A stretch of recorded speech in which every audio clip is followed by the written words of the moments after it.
আমরা নামাজে তাকবীরের হাত উঠাই কয়বার? একবার। প্রথম তাকবীরে তাহরিমার সময় কান পর্যন্ত হাত উঠাই, ফিনিশ। অন্যান্য মাযহাবে কয়বার উঠায়? কয়েকবার উঠায় না? রুকুতে যাওয়ার সময়, সেজদার যাওয়ার সময়, আরে বাবা উঠাইতে থাকে, বড় মুশকিল। ইমাম আবু হানিফা দেখলেন যে ভাই বারবার উঠানো এটাও হাদিসে আছে, একবার উঠানো সেটাও কোথায় আছে। এখন আপনি বাদ দিবেন কোনটা? এবং সহিহ হাদিস, হাদিসকে দুর্বল বলে যে বাদ দিবেন কোনো উপায় নেই। তাহলে কোনটা নবীজি করছেন? আচ্ছা মানলাম দুটোটা শুদ্ধ, ইমাম আবু হানিফা খোঁজেন শুদ্ধ তো দুটোটা, সর্বশেষ নবীর জীবনে কোনটা করছে এটা বলো। তাহলে আমি বলবো আগে যা করছেন ওটা আগে শুদ্ধ ছিল, সর্বশেষ এটার উপরে নবীজি দুনিয়ার থেকে গেছেন, কিয়ামত পর্যন্ত এটাই চলবে, যেটা সর্বশেষ করে গেছেন।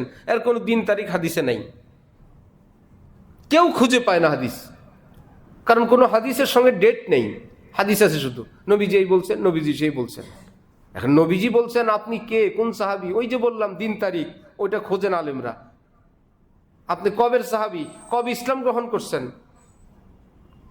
ইমাম আজম আবু হানিফা খুঁজতে খুঁজতে কোনো দিন তারিখ পাইলেন না।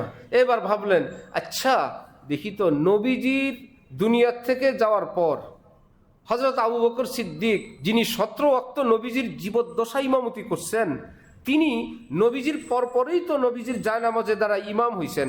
আচ্ছা তারটা পাই কিনা যে তিনি কি একবার উঠাইতেন না বারবার উঠাইতেন, দেখি তো।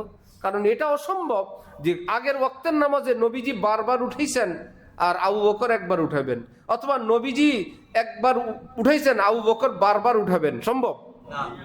হযরত আবু বকর সিদ্দিক তাই করবেন যা নবীজি করে গেছেন। এইবার এটা পাওয়া গেল, হযরত আবু বকর সিদ্দিক শুরু দিন থেকে তার ইন্তেকাল পর্যন্ত প্রতিদিন একবার উঠাইতেন। কান পর্যন্ত হাত উঠাইতেন কয়বার? আচ্ছা তাহলে উপস্থিত তো সব সাহাবী, তারা কি সহ্য করবে? নবীজি নামাজ পড়াইতেন একরকম, আপনি আরেক রকম। না এটা আবু বকরের জন্য সম্ভব না, সাহাবীদের জন্য মানা সম্ভব। তাহলে এটা প্রমাণিত হয়ে গেল, বোঝা গেল নবীজি দোনোভাবেই নামাজ পড়ছেন, বারবার উঠাইছেন, একবার উঠাইছেন। একবার উঠানোটা নবীজির শেষ জীবনের আমল, এই জন্যই তো আবু বকর সিদ্দিক সেটা ধরে রাখছেন। দেখি তো ওমর সাহেবেরটা পাওয়া যায় কিনা, একবার। দেখি তো ওসমান সাহেবেরটা পাওয়া যায় কিনা, একবার। দেখি তো হযরত চতুর্থ খলিফা হযরত আলী কি করতেন, একবার। ইমামে আজম বগলে হাত দিয়া বলে পাইছি, আর লাগবে না। নবীজি কি করতেন আগে পরে আমি পেয়ে গেছি। নবীজি বারবার উঠাইতেন যে সহিহ হাদিস, এটা শুরু ইসলামের। একবার উঠাইতেন যে সহিহ হাদিস, এটা শেষ জীবনের, কিয়ামত পর্যন্ত এটাই চলবে। আমার মুসল্লিয়ান কেরাম ভাইয়েরা, আলেম ওলামাদের ব্যাখ্যা এটা তাদের কথা না কোরআন হাদিসের কথা? কিভাবে কোরআন হাদিসের ব্যাখ্যাটা করলেন, কত সূক্ষ্মভাবে করলেন, কতগুলো এলেম নিয়ে করলেন, যেটা আমি একদম গাঁও গ্রামের ভাষায় আপনাদের কাছে খুব সহজ সরল ভাবে বললাম। কারণ হাদিসের ভাষায় বা আরবি যে উসুল নীতিমালা, সেটা এখানে বললে তো কাজ হবে না। কেউ সবাই নিচের দিক তাকায় থাকবার বলবে নামাজটা শুরু করেন, এখানে জুমাটা আসছি, জুমা পড়ানো।